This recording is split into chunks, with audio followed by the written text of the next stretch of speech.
पौड़ी में जिला स्तर पर चलाए जा रहे अभियान जैसे नाबालिग वाहन चालकों, शराब पीकर वाहन चलाने वालों के विरुद्ध प्रभावी ढंग से कार्रवाई करने के सख्त निर्देश दिए गए हैं। नए कानूनों के तहत दर्ज किए गए अभियोगों और विवेचनाओं में आ रही व्यवहारिक समस्याओं के संबंध में भी चर्चा की गई।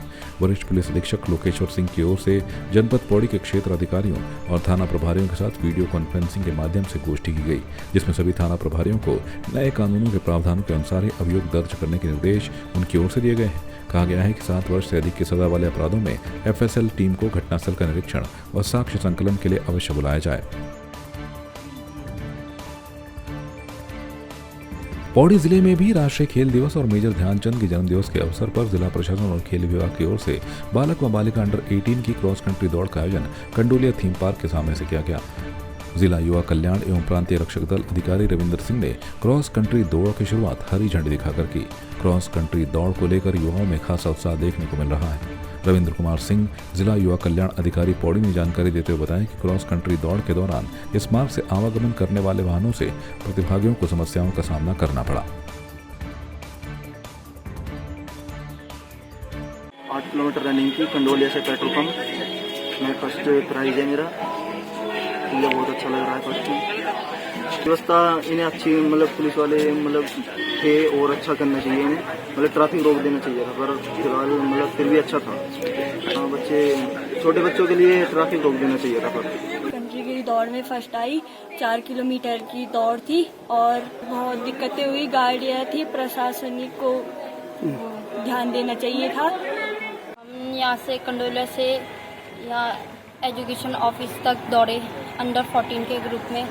और मैं ये कहना चाहूँगा कि यहाँ पे ये गाड़ियाँ जैसे चल रही जब हम दौड़ रहे थे तब ये गाड़ियों पर जैसे चल रही थी तो हमको बहुत थकावट हो रही थी आगे से, तब इसलिए पुलिस वालों को थोड़ा वो करना चाहिए था ताकि ट्रैफिक रोक देना चाहिए था। थोड़ी देर तक हम जाते हैं भाग रहे थे। मैं फर्स्ट आया अंडर 14 में और मैं चाहता हूँ कि मैं आगे जाके इंटरनेशनल लेवल पे जा सकूँ।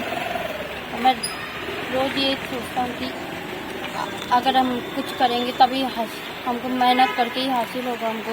राष्ट्रीय खेल दिवस जो मेजर ध्यानचंद जी के जन्मदिवस पर मनाया जाता है, प्रतिवर्ष मनाया जाता है और बच्चों पर भी उल्लास बड़े जोर शोर से है। और युवा कल्याण विभाग की भी ओर से प्रत्येक विकासखंड स्तर पर आज प्रतियोगिता संपन्न की जा रही है और खेल विभाग की ओर से यहाँ पर क्रॉस कंट्री का आयोजन किया गया।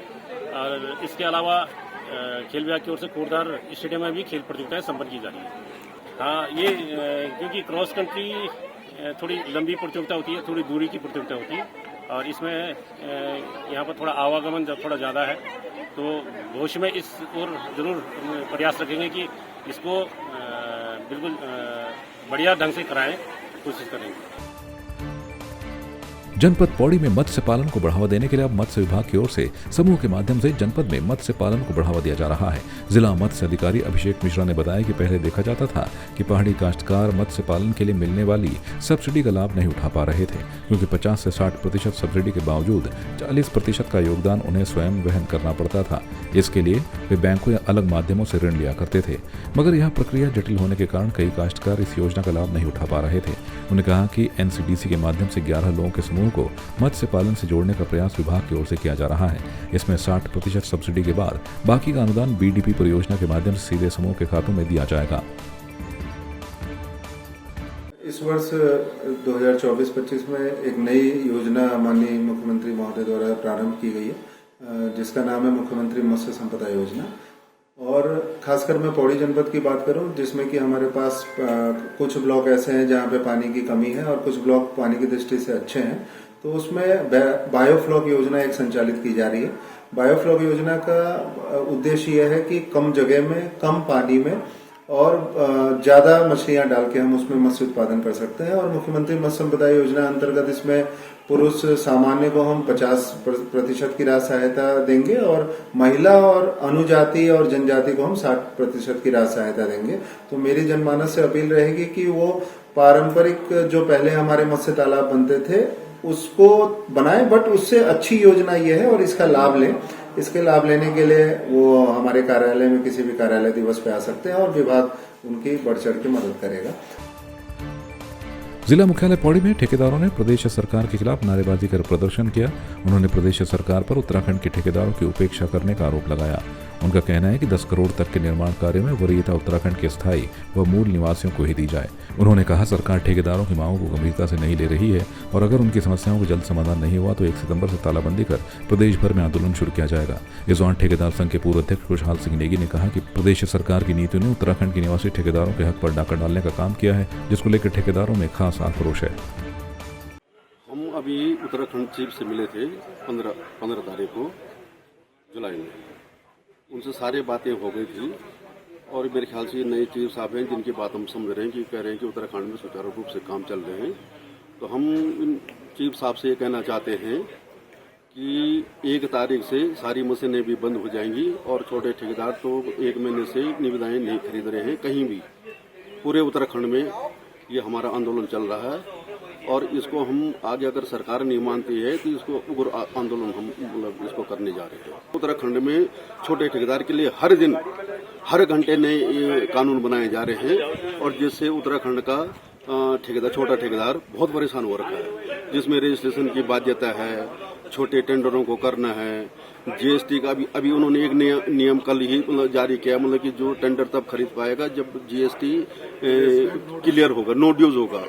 जीएसटी डिपार्टमेंट में हम लोग जा रहे हैं तो वो नो ड्यूज देने के लिए तैयार नहीं है, जबकि हमारा मतलब जीएसटी चल रहा है। हमारा अभी ये एक अल्टीमेटम है कि सरकार के लिए कि हमारे जो भी हमारे जो मुद्दे हैं वो होते हैं, नहीं तो 1 तारीख से सारी जेसीबी बंद हो जाएगी ऑफिस ताला बंद हो जाएगा। ये तो 1 तारीख उनके संज्ञान में आ जाएगा कि जब मशीन उनकी बंद हो जाएगी, हम लोगों की मशीनें बंद हो जाएगी। वो बड़ी फर्म तो आ नहीं रही है मशीन चलाने के लिए, आपदा में हम ही लोग चला रहे हैं मशीनें, तो वो तो 1 तारीख को सारा ये मेरे स्तर से नहीं, ये उच्च स्तर से माननीय मुख्यमंत्री जी स्तर से, हमारे सचिव महोदय के स्तर से, हमारे पीडब्ल्यू मिनिस्टर के स्तर, सभी स्तर से ये निर्देश है कि जितने भी हमने अपने जितनी जीपीएस माउंटेड हमारी सारी जेसीबीज है, हमारी हर जनपद में वेबसाइट पे, हमारे हर जनपद की वेबसाइट पे सबके एक्सएन, एई, जेई सबके और इवन ऑपरेटर तक के मोबाइल नंबर पड़े हुए हैं। सबको सख्त हिदायत है कि कोई भी आदमी अपना मोबाइल ऑन रखेगा और ऐसी जगह पे जहां पर कोई एक नेटवर्क नहीं आता है, दूसरा नेटवर्क है, तो 2-2 मोबाइल के लिए भी निर्देशित किया गया है। और जहां तक मेरी जानकारी है सब लोग बड़ा इसमें अच्छा रेस्पॉन्स कर रहे हैं। आप देखते भी होंगे कि जहां पर अगर हमारी सड़क बंद होती है तो तत्काल वहां पर विदिन जितना भी एक ट्रेवलिंग टाइम जहां से हो सकता है उस टाइम में हमारी जेसीबी अपने काम पर पहुंच जाती है। देखिए, जितने भी असुरक्षित सेतु हमारे यहाँ रिपोर्टेड थे उनकी ऑलरेडी समीक्षा की जा रही है और कई हमने अगर बात की जाए तो कई असुरक्षित सेतुओं को हमने सुरक्षित स्थिति में भी ला दिया है और जो अभी हमारे असुरक्षित सेतु थे वो सारे सैंक्शन भी हो गए हैं, उसमें काम चल रहा है। देखिए, उत्तराखंड प्रोक्योरमेंट रूल्स में ये निर्धारित है कि हमें वर्क के टुकड़े नहीं करने हैं। हमारे जो स्थानीय ठेकेदार हैं, जो छोटे ठेकेदार हैं, उनको एकोमोडेट करने के लिए एक उत्तराखंड प्रोक्योरमेंट रूल में संशोधन हुआ था जिसमें ये लिखा गया था कि जो राज्य योजना के अंतर्गत जितने हमारे पहाड़ कटान के कार्य हैं उनको हम व्यवहारिकता देखते हुए 500 मीटर के उसके टुकड़े कर सकते हैं। तो इसमें जो भी निर्णय लिया जाएगा ये तो फिर उच्च स्तर से ही इसमें निर्णय लिया जाना होगा। शासन के स्तर से छोटे ठेकेदारों को एडजस्ट करने के लिए पहाड़ कटान के कार्यों में 500 मीटर तक के टुकड़े किए जाने पहाड़ कटान के लिए वो अनुमन्य है। टेंडर प्रणाली जो है वो उत्तराखंड प्रोक्योर रूल में डिफाइंड है, ऑलरेडी वो डिफाइंड है। उसमें कुछ भी चेंजेस करने होंगे तो वो फिर चेंजेस उच्च स्तर से ही होंगे। वो हम यहाँ पर स्थानीय स्तर पे कोई भी अधिशासी अभियंता, अधीक्षण अभियंता या मुख्य अभियंता वो उसको सक्षम नहीं है उसमें कोई भी चेंज करने के।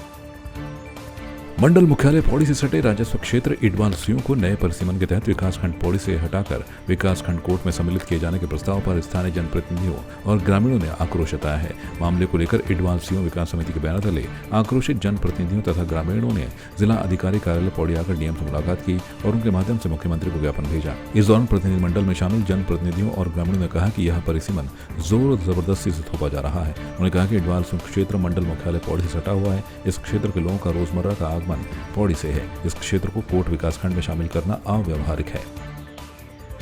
समस्त जनप्रतिनिधि और क्षेत्र की पूरी जनता जो है वो जिलाधिकारी महोदय के माध्यम से माननीय मुख्यमंत्री को ज्ञापन सौंपने आई थी और वो इस विषय पर था कि इडवालसियों की जो 18 ग्राम पंचायतें जो हैं इडवालसी पट्टी को जबरन कोर्ट ब्लॉक में शामिल किया जा रहा है। जबकि ये किसी हद तक भी जो है वो न तो भौगोलिक परिस्थिति के अनुसार और न ये चीज जायज है, तो वो हम सब लोगों के लिए एक उल्टी दिशा है और उसमें हम लोगों को न शामिल किया जाए। इसके लिए कल हमारे जो प्रधानगण थे वो भी डीपीआरओ से मिले और आज समस्त क्षेत्रीय जनता ने एक बहुत अच्छा फैसला लिया कि वो एक इडवालसी विकास समिति का गठन करें और उस विकास समिति की जो पहला जो कार्य होगा वो ज्ञापन देने का होगा डीएम सर को। तो आज हमने ज्ञापन दिया है इसमें, और यदि हम लोगों को इसके बाद भी यदि जबरन मिलाया जाता है तो हमारी पहली मांग ये है कि हम लोग संपूर्ण चुनाव का बहिष्कार करेंगे और आंदोलनरत रहेंगे। आपको दिया सारे इडवालसी पट्टी के सारे प्रधान आज जो है डीएम साहब के पास आए हैं। हमें जो पौड़ी ब्लॉक से कोट ब्लॉक में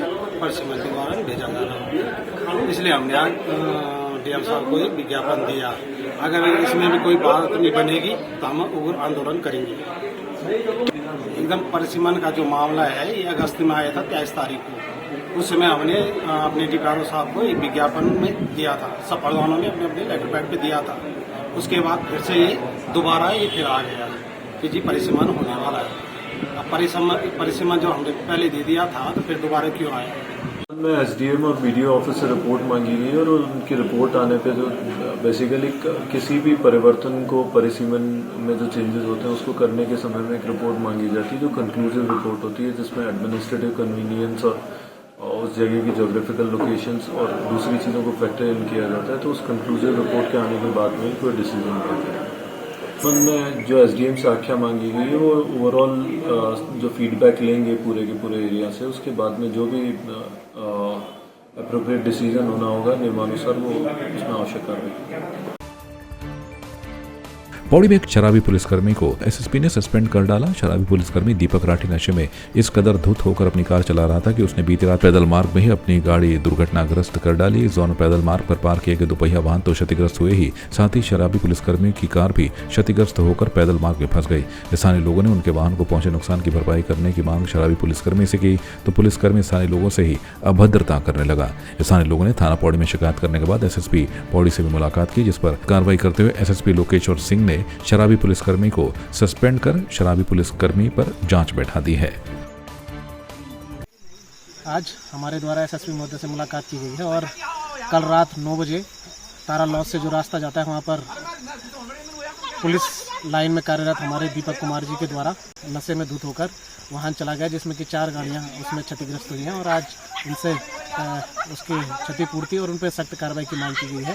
एक तरफ हमारे जो पुलिस है वो अभियान चला रही है, नशा मुक्ति को लेकर अभियान चला रही है कि जो ड्राइवर दारू पी के गाड़ी चला रहे हैं उनसे अब चालान काटा जा रहा है, लेकिन दूसरी तरफ हमारे जो पुलिस के कर्मचारी हैं वही इसकी धज्जियां उड़ाते दिख रहे हैं इस अभियान की। तो कहीं ना कहीं हमारे द्वारा जो पुलिस के जो कर्मचारी हैं उनके द्वारा ये कार्य किया गया है, उसके खिलाफ एसएसपी महोदय से मुलाकात और उनके खिलाफ सख्त कार्रवाई के लिए कहा गया। देखिए, कल हमारे पास रात्रि में एक शिकायत प्राप्त हुई थी जिसमें एक कर्मचारी जो कि लगभग 1.5 माह से ड्यूटी से एब्सेंट चल रहा था, इसको नशे की हालत में इसने एक 4 गाड़ियां जो बाइक थी उनके ऊपर गाड़ी चढ़ा दी थी। इस शिकायत के आधार पर हम लोगों ने मौके पर ही इस व्यक्ति के वाहन को सीज किया और सीज करने के उपरांत 185 एम एक्ट की धारा में वाहन को सीज किया और इस व्यक्ति को भी डिटेन किया, साथ ही साथ मेडिकल परीक्षण करवाया गया है और उस आधार पे जो हमारी विभागीय जांच एक अन्य जांच खोली गई है और विभाग से सस्पेंड कर दिया गया है। जो शिकायत हमारे पास पब्लिक से प्राप्त हुई है उसके आधार पर हम लोग मुकदमा पंजीकृत कर रहे हैं। पौड़ी गढ़वाल से संवाद 365 के लिए भगवान सिंह की रिपोर्ट। आपकी इस पर क्या राय है, हमें कमेंट कर जरूर बताएं।